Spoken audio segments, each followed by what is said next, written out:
BYU football coach Kalani Sitake knows exactly what he wants from the BYU football program, and in fact, he's demanding it this week as they get ready for West Virginia.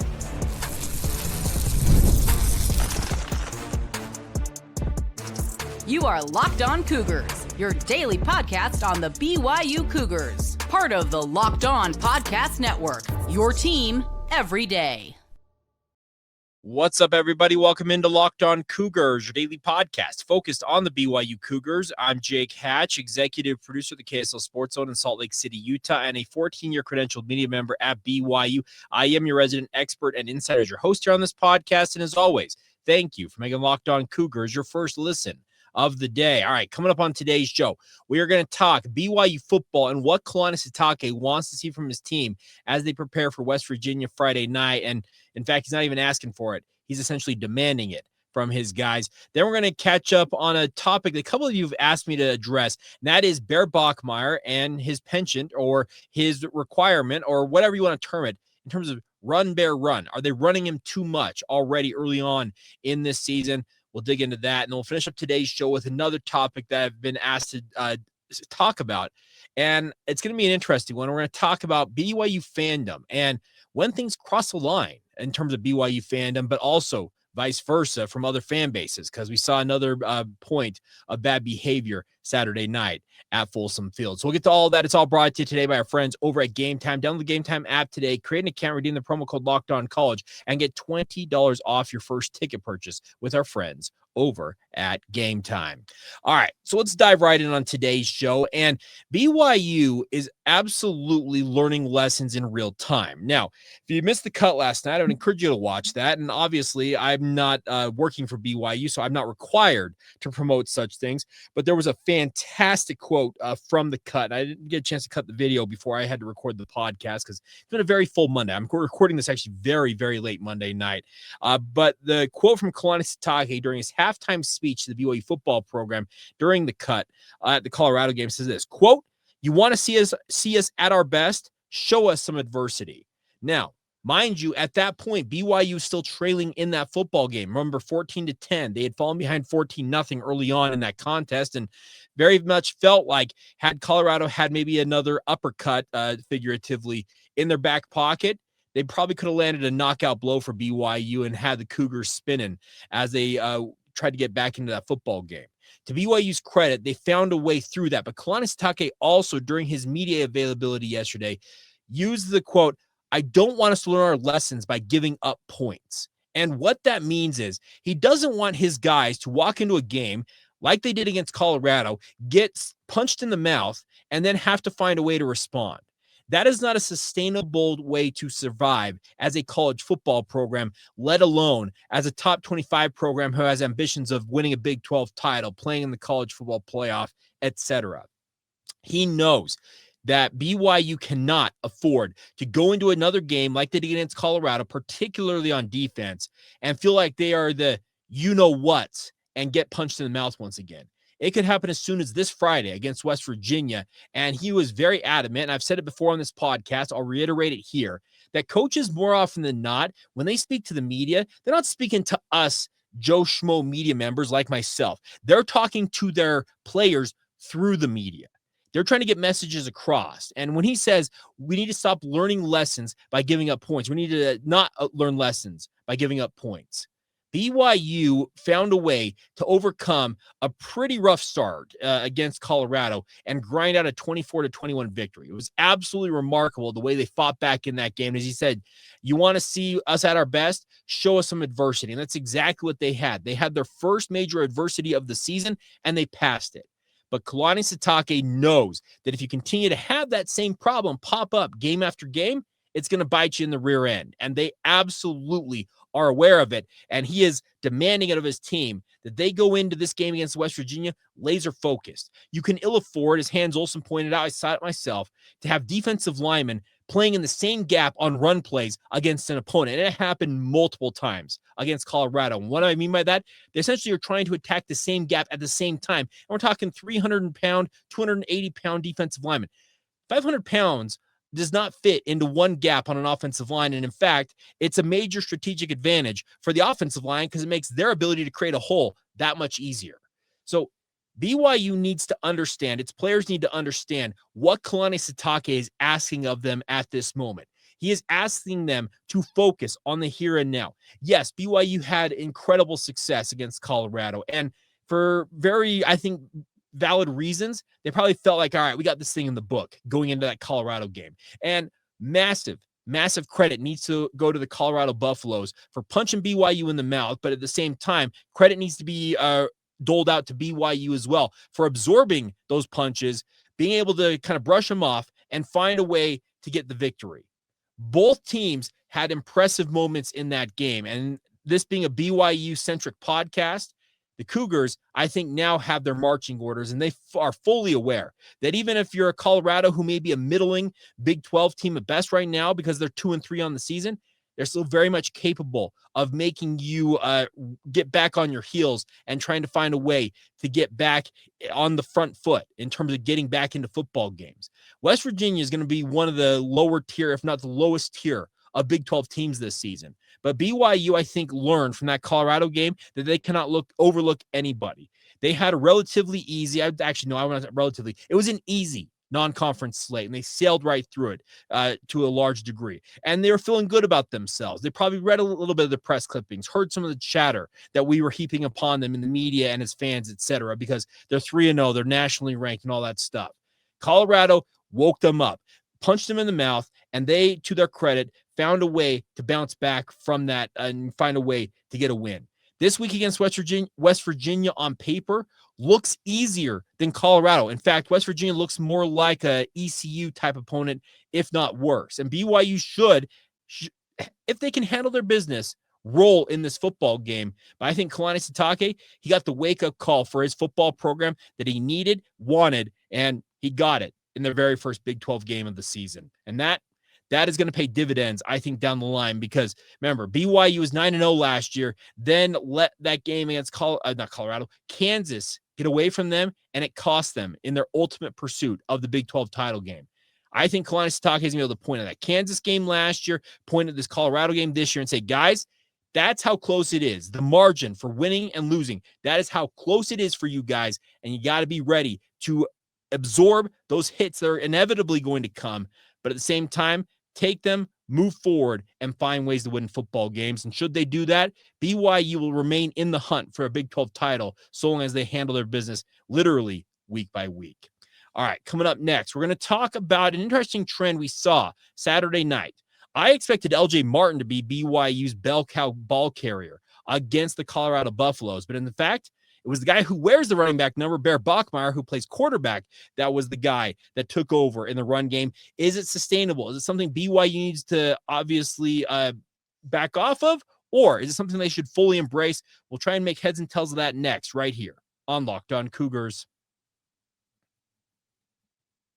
Today's show is brought to you by a new friend, but it has an old friend's name. That's called Quo. They are formerly known as OpenPhone. It's the same great business phone system you've heard me talk about before here on the podcast, just with a new name. Here's why it matters. Every missed call is money left on the table if you're a small business owner. When every customer conversation counts, you need a phone system that keeps you connected 24/7. Quo is the #1 business phone system that streamlines customer communications. It works right through an app via your phone or computer, so no more carrying two phones or relying on a landline to get by as a business owner. Whether you're a solo operator or juggling everything or part of a larger team, Quo makes it easy to stay responsive and professional and literally do it at all hours of the night or the day or whenever you need them. So take advantage of this opportunity. See why Quo and over 90,000 businesses are trusting Quo, formerly OpenPhone. Get started for free and get 20% off your first 6 months at quo.com/lockedoncollege. That's QUO.com/lockedoncollege, and see if you've got existing numbers with another service. Quo will also port them over at no extra charge. An incredible deal available for friends over at Quo. As they like to say, no missed calls and no missed customers. Today's show is also brought to you by our friends over at Game Time. Now, it is college football season, everybody, and we're having the time of our lives.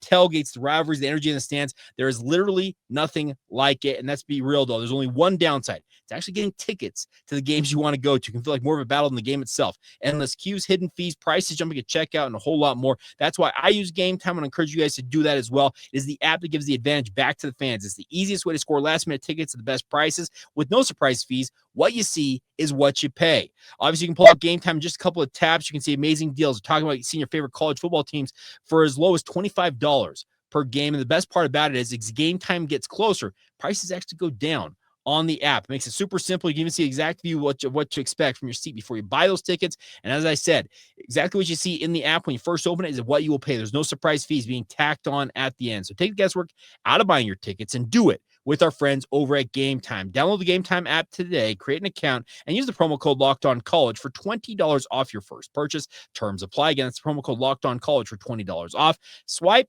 tap, ticket, go. Download Game Time today. Thank you once again for making Locked On Cougars your first listen of the day. Appreciate all of you for your support of the podcast. And as always, please continue to subscribe, rate and review, share with your family and friends, and let them know this is BYU-centric content available daily for free wherever you get your podcasts, available on YouTube. And as always, thank you for your endless support. All right, let's talk about Bear Bachmeier. Now, he had a career high in rushing against the Colorado Buffaloes, and had he not had to take a couple of runs that lost yardage at the tail end of that game as they tried to kill the clock off, he very well would have had his first 100-yard rushing performance of the season. Came up a few yards short,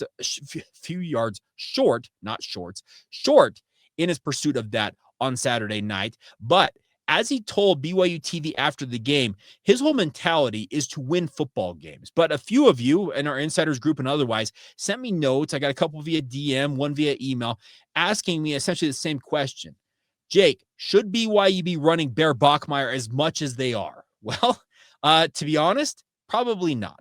But there's a caveat to that. Bear Bachmeier is the consummate football player. He is a kid, you can tell, that loves the game almost more than life itself. He has dedicated his life to this sport. And there's a reason why. He is the starting quarterback for the BYU football program as a 19-year-old true freshman. It's very impressive to see him accomplishing what he's accomplished so far. I'll reiterate the point. I've said it 4 or 5 times now in the last week or so here on the podcast.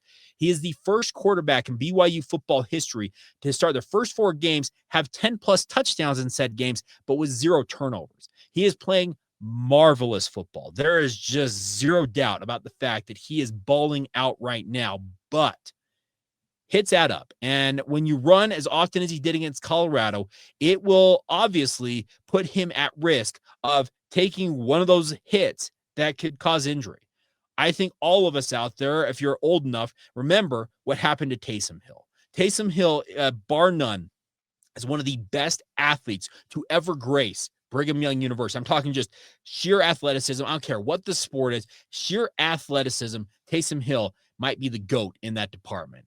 What happened? Well, season-ending injury after season-ending injury, and a lot of the times they came on crazy plays, but you can't tell me that the hits didn't add up for him throughout his career. To his credit, in the NFL, he has stayed fairly durable. Now, did suffer some injuries of late that have precluded him from seeing the field fully for the New Orleans Saints. But I think a guy like Taysom Hill is that cautionary tale that BYU needs to avoid with a guy like Bear Bachmeier. Now, I'm not coming out right now and saying that they need to make him a statue in the pocket and make sure that he just throws the ball down the field or doesn't take hits. No, that is not the way Bear Bachmeier plays the game of football. There's a reason why he wears the number 47. He says it gives him a football mindset. He grew up playing running back and linebacker, and he wears that number to pay homage to his roots as a football player, and that is in the hitting portion of the game. There is an inherent violence in this sport, speaking of football, that lends itself to injuries. I never played past the high school level. I think a lot of you who are everydayers know that, but I still have some lingering dings and dents, even from just playing high school football. The longer you play, the hits add up. And Bear Bachmeier is very early on in what appears to be an exceptionally bright future as a college football player. And if he keeps on the track he's on, very likely to play at the professional level. That's the type of career arc that we're seeing take off here for Bear Bachmeier. The last thing, and I reiterate, the last thing you want to see is it being precluded by a slew of injuries a la Taysom Hill. As I mentioned, Taysom, he's made his millions in the NFL. It worked out for him. But who could have believed when you saw him go down time after time after time in his BYU career that it would have worked out the way it did in the NFL for Taysom. I don't think even in his heart of hearts, he could have planned for it the way it's worked out. That's what BYU has to weigh here as they go about their game plans with Bear Bachmeier. It is in his nature. He is going to absorb hits. He is a football player first and foremost. He has got God-given talent to throw a football as well as anybody I've seen in recent memory at BYU, but he's also got incredible athleticism. We had the Portland State head coach call him a centaur. Those are words that I can't use on this podcast, but he's not wrong about it. The way that Bear Bachmeier is built is unlike many freshmen out there in the world. Look at his lower half of his body. I'm talking about his legs, calves, thighs, trunk. He is a well put together athlete, much like a guy like Taysom Hill. He is built to absorb hits, just the way he is made up. But the violence in this game, there's always a guy bigger. There's always a guy a little bit faster. There's always a guy who has an angle on you that those hits, they can cripple your future. And I don't use that term lightly when I use the term cripple, because it's a sport. Like I said, the violence, it can do things that would stop you from continuing playing this game. So to answer the question, the long answer to a short question, I understand why BYU ran him as much as they did against Colorado. They needed to. They needed to win the football game. Winning is what we're here for. We want to watch our team, in this case BYU, win more football games than they lose. And they're off to an incredible start. Mitch Harper pointed this out yesterday, asking, I think it was Kalani Sitake a question, I might have been one of the players. BYU's won 15 of their last 17 games they have played. That's an incredible mark. And it shows how far this BYU football program has come in a very, very short time after a 5-7 start in Big 12 play. It was much like a false start in college football. Like they came out of the gates, felt like, okay, they're going to go bowling. Nope, fell flat on their face and lost out the end of that 2023 season. 2024, what a bounce back effort it has been, and it's only continued here with 2025 here and Bear Bachmeier at the helm of this BYU offense. He will still run the football. I absolutely believe that's going to be the case because it's part of Aaron Roderick's offensive game plan. But do you need to run him necessarily as much? Probably not. And that's where I want to see more traction gained for a guy like LJ Martin. Now, LJ, I don't think was at his best against Colorado. Obviously, BYU is missing Sione Moa and guys like Enoch Nawahine. We saw Preston Rex. I don't even remember if we saw Jovesa Demuni in that game, but they proved decently ineffectual. Is that probably the wrong term to, I don't know. They didn't necessarily stand out, but Kalani Sitake said that you're going to learn these guys' names. Well, I hope they break out because they need to lessen the load on Bear Bachmeier. And the number one thing they need to lessen the load about is those hits, those runs, because he will run. There will obviously be times when he's flush from the pocket, and he showed that against Colorado. He's got a great ability to improvise, keep his balance, and find his way up the field. It's something that you're going to be able to take advantage of if you're Aaron Roderick in this BYU offense. He will find himself in situations where, simply put, he has to run. But do you need to call as many QB runs as you did against Colorado? Probably not, but that goes directly to the BYU offensive line and BYU's running backs to step up and say, give us the ball and let us do that dirty work for you. So that's kind of the answer I've got for you guys is yes, Bear Bachmeier, he's going to continue to run the football, but I don't think that the load that they put on him against Colorado is going to be one that they're going to be saying, we're going to do that every single game. Bear is a very, very strong human being. He's got incredible genetics. As I mentioned, you just look at his makeup. He's built to play football. He's so far a very durable player, but you don't want to put him in a situation where, once again, you preclude what appears to be a very bright future by putting him in a situation where he takes just one extra hit that costs him. And that's the give and take you have to weigh here. If you're Aaron Roderick, Kalani Sitake, or anybody else in the BYU brain trust who goes about putting these game plans. And when I'm saying it, don't think that I'm revealing like confidential information. They're already talking about in the offices. They know the numbers better than I even do in terms of how many hits you can take versus the risk reward factor. But I do think that they need to put more of this on the running backs. I hope to see more of that on Friday against West Virginia. All right, coming up next, we're going to finish up today's edition of the podcast talking about a topic that I don't really enjoy talking about, but once again, it rears its ugly head in the state of college sports. And it happened at Folsom Field in a game that I was sitting in the stands and I heard the chants. And I also have a personal thought on the matter that I saw with my own eyes at Folsom Field as well. We'll get into what to do about derogatory chants. In fact, I think downright hateful statements made by Colorado students directed at BYU players, personnel, and fans, I guess, simply put. And we'll get to that next as you roll on right here on Locked On Cougars. Today's show is brought to you by our friends over at FanDuel. Now, NFL season is here, and FanDuel has an offer that you will not want to miss. Right now, new customers, you can bet just $5 and get $300 in bonus bets if you win. That's right. Pick a bet, put down $5, and if it hits, you unlock $300 in bonus bets to use across the app. Simple as that. The best part about FanDuel is to make it as simple as possible, no matter how you want to go about your sports betting. Building parlays, player props, over-unders, futures odds, no matter what you're into, live action. If you want to put money down on an individual quarter or a team scoring this many points in half, it's all available to you guys with our friends at FanDuel. Makes watching football even more exciting when you guys a little something extra riding on the action, whether you're a casual fan or love diving into the deep stats. FanDuel makes the game day experience that much better. So what are you waiting for? Visit FanDuel.com or download the FanDuel app today and get started. Once again, $5 bet can net you $300 in bonus bets, and then you can do it via our friends over at FanDuel.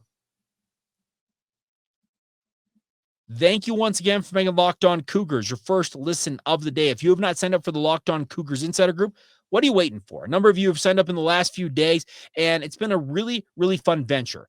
I say it all the time on this podcast. You're missing out. I've got inside intel that I do not literally send anywhere else. And if you want it, you got to be a part of the Locked On Cougars Insider Group. Click the link in the show notes below. Join us today. It's $5 a month to be a part of the Insiders Group. You get the updates coming to your phone in the form of a text message. And also, I can get 14 days free right now by clicking the link and signing up today. Get 2 full weeks to see if it's the right option for you guys. So join us today on the Locked On Cougars Insider Group. All right, before we go on today's show, we saw last weekend at Folsom Field, yet again, another student body and some fans as well, lay fans, I should say, were chanting derogatory slurs directed at BYU and its sponsoring institution, the Church of Jesus Christ of Latter-day Saints. You guys know exactly what I'm talking about. It has happened literally for years, and we have constantly heard the refrains from opposing fan bases. And then in recent years, after these incidences have taken place, you hear from the schools themselves statements like what Colorado put out late Sunday night. Quote, "The University of Colorado Boulder strongly condemns the use of expletives and religious slurs by individuals in the stands during a recent football game against BYU. Such behavior is deeply disappointing and does not reflect the values of respect, inclusion, and integrity we expect of our campus community. Attending sporting events at CU Boulder is a privilege, and with that comes a responsibility to uphold our fan code of conduct. The university and CU athletics have a strict policy when it comes to abusive behavior, and those found to have engaged in conduct that is not consistent with our values are held accountable." Unquote. Well, here's the deal. If you're holding that accountable, the entire student section at CU Boulder would be in trouble because it was a pretty loud refrain coming across the field. So I was sitting all the way in the students, not the student section, the BYU fan section in the other corner of the stadium. If I could hear it, literally everybody else could hear it. Now, I'm not going to say that you're going to go through surveillance cameras and literally pinpoint each person, call them into the dean's office and say, you're suspended. You're suspended. In fact, I think that's it's not going to work the way or have the intended effect that some of us may want to see it have. Being a BYU fan means you sign up for, I think, a little extra in terms of, I don't want to use, abuse is probably the right term to use. Let me give you an example of what I observed Saturday night in the field house at Folsom Field. Now, I was doing a thing with my younger brother. We were sitting in the field house, and there was a BYU fan standing in the field house. It looked like they had, like, I don't know if it was Dippin' Dots or a snow cone. It was something cold. It was a treat, obviously, and that person, to no reason of any other reason than just being a jerk is probably the most PG term I can use. A Colorado fan comes over and literally just hits their hand and sends whatever that treat was all over the floor at Folsom Fieldhouse. I don't know who this BYU fan is. And in fact, if he's within the sound of my voice, I'd love to get your perspective because I'm telling it from my perspective because I was sitting probably 20 feet away from where this happened. And my brother goes, "Whoa, did you see what just happened?" I said, "Yeah, I saw what happened." And this BYU fan, I saw a look of fury come across their face for a few seconds. And they thought about doing something. And what I'm talking about, they thought about, going and saying, what was that for? And engaging this Colorado fan and maybe escalating the situation. Then I saw from my observation, like I said, this is my perspective looking at this from 20 feet away, that BYU fan, as frustrated as they were, you could tell the gears were turning in their head, and they decided, to their everlasting credit, to turn the other cheek. Were they unhappy about the situation? Absolutely. And I would have been downright furious had I been in that person's shoes. I would have been just absolutely irate. But what I observed from that Cougar fan was grace. And that, man, this weekend's been tough. To find out President Nelson passed away, it's one thing. And to find out then Sunday morning that people that are members of my faith were attacked by a guy who drove into that church building, set it on fire, and killed multiple people just because they were members of the Church of Jesus Christ of Latter-day Saints. What I observed from that individual Saturday night was grace under pressure. It was very Christ-like. It was following the tenets of what this religion espouses to be.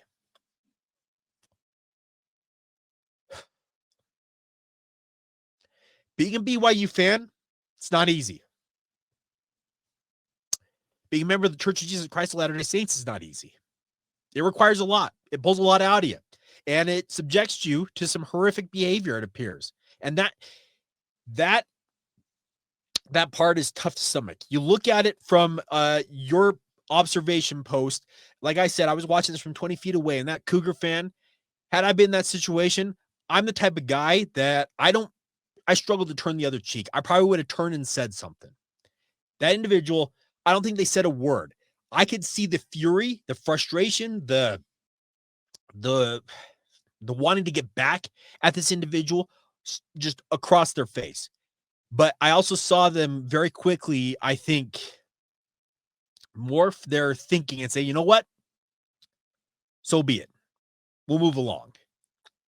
And that showed me, I think, everything I needed to see about how being a BYU fan, once again, is going to subject you to, like I said, to some horrific behavior. What we saw from that Colorado student section, we've seen it from Oregon, from USC, from, man, going back even to the 90s, even later than that, like the 80s. My grandpa and my dad told me about horrific stuff that Wyoming football fans in particular would do, and other fan bases would chant. And we've seen it from San Diego State. We've seen it from Utah State. It's going to happen. And I wish that the Big 12 would say something. I know that Drake did a really, really phenomenal segment standing up for the members of the church and for BYU and calling upon Brett Yormark and the Big 12 to do something. And I would endorse them at least speaking out in some form or fashion rather than just a public reprimand and a non-apology, just a statement saying that, well, we're going to hold people accountable. No, you're not. These universities aren't going to do that. So I'm not trying to come off as militant. I'm not trying to come off as holier than thou. I'm not trying to come off as better than anybody else. But what it is when it comes to being a BYU fan is you're going to be subjected to that. But at the same time, what BYU is doing right now is showing grace under pressure. And that BYU fan is just a microcosm, it felt like, of what BYU fandom entails in its entirety. Yeah, people are going to be jerks to you. People are going to do stupid things to you. It's a metaphor for life. And just, you got to roll with the punches. Kind of what we talked about earlier today with the adversity that BYU faced in that Colorado game. They showed themselves equal to the task to find a way to fight upstream and get back into that game and win that football game. Well, it's kind of the same way with fandom. It doesn't make sense. We're all crazy about a sports team. Think about it on its head. It's kind of wild why we dedicate so much to this. Why I dedicate so much of my time to talking about a team that means a lot to me. But I think at the same time, being in the media now, I approach things from a different angle. I have to look at it more analytically versus what I see from my heart. And I know I'm saying this after I just was crying on air here, but it's a crazy, crazy world we live in. And it's not easy. It's not fair. It's sometimes downright horrific and rude and every other adjective you want to insert there. But at the same time, we're lucky. There were probably 10,000+ BYU fans in the stands, and Tanner Wall on the cut. He said, "You see all the blue in the stands here? They love us. Let's go play for them." It's a cool relationship that BYU fans literally nation and worldwide have with this university, particularly with this football program in this instance. It happens, but across all sports, volleyball, tennis, soccer, golf, basketball. BYU fans show up and they support the Cougars more than they do support maybe just individually BYU football. And I love that fact about it. But it opens you up to some pretty horrific treatment at the hands of other fans out there. And I think the best thing we can do, show grace. Just keep being who you are. Because I think examples in the long run, they pay off. So, all right, I'll stop off my soapbox now and stop stumping. And hopefully that made a little bit of sense as to how to deal with this situation. Yes, I would like to see the Big 12 act. Yes, I'd like to see BYU speak out more vociferously in defending themselves and saying, stop it with this nonsense. I'd like to see more universities, handle their business and just make sure it doesn't happen ahead of time. We're going to see a litmus test of that coming up next week when BYU goes to Arizona. Because remember, basketball against Arizona was in February. They had that incident play out. And to Arizona's credit, they said that things were going to change. Well, BYU is going to Arizona in 2 weeks' time, less than 2 weeks' time. We'll see if things have changed in Tucson. So crazy, crazy stuff. But as always, it's a wild, wild ride to be a BYU fan and just to be a sports fan in general, because we are tribal and we are very protective of our own. And it's crazy to watch things, how they unfold when we're, stumping for our team along the way. All right. That's going to do it. As always, thank you for your support of the podcast. It truly means the world to me. And thank you for bearing with me as I tried to get some things off my chest. It's been a really heavy weekend, as you might imagine. I think a number of you out there are in the same boat as I am. In fact, I know you are because I've had some conversations with you in the insider group and otherwise. But the best part about this is BYU, they're here to stay, and they're here to compete and win, and support is going a long way in helping them along that path. And as always, your support of this podcast means the world to me. So as always, thank you for making Locked On Cougars your first listen of the day. Thank you for supporting it, subscribing, rating, reviewing, liking the show, letting your friends and family know about it. Everything every little thing you do to help this podcast, it is worth it all. And I appreciate all of it. And I just say that from the bottom of my heart. So as always, thank you once again for making Locked On Cougars your first listen of the day. And come back tomorrow. I'll be an everydayer right here on the Locked On Cougars podcast.